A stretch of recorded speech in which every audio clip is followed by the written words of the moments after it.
Hello guys! Welcome back to the channel. Kung bago ka lang sa Gel Blaster Hobby, baka nagtatanong ka ano nga ba ang gel bullets at kung ano ang pinagkakaiba ng soft gel, hard gel, at glow gel.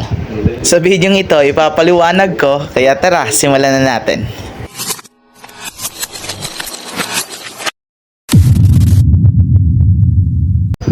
Ang gel bullet ay maliit na water bead na gawa sa super absorbent polymer na kapag tuyo pa ito napakaliit, pero kapag ibinabad sa tubig, sisipsip ito ng tubig at lalaki hanggang sa tamang size para magamit sa ating mga gel blaster unit. Kapag tumama ito sa target, madaling mabasag kaya hindi na kailangang mamulot ng mga bala or bullets pagkatapos ng isang laro. Bago tayo pumunta sa uri ng gel bullets, pag-usapan muna natin ang N hardness. Ano nga ba ang ibig sabihin ng N? Ang N sa gel bullet ay nangangahulugang Newton, isang unit na ginagamit para sukatin ang puwersa ng isang bagay.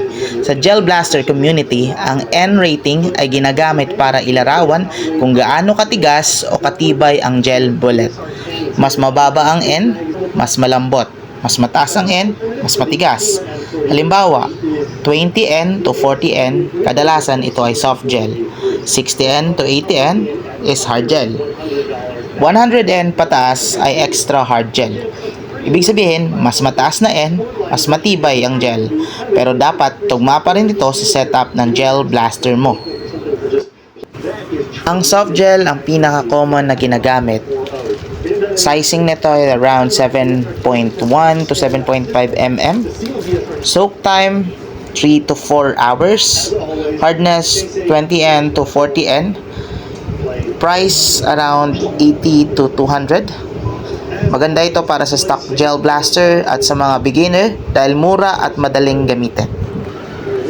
Hard gel. Mas matigas ang hard gel compare sa soft gel.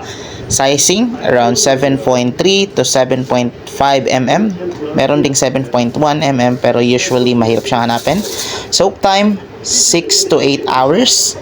Hardness 60N to 100N.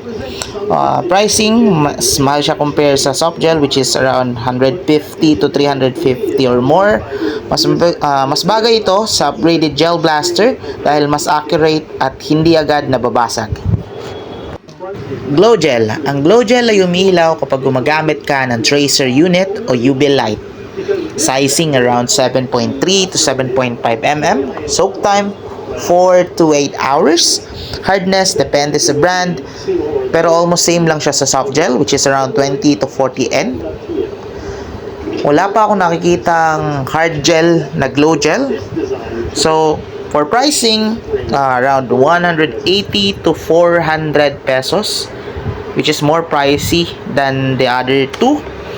Perfect ito para sa night games at kung gusto mong mas astig ang gameplay videos mo.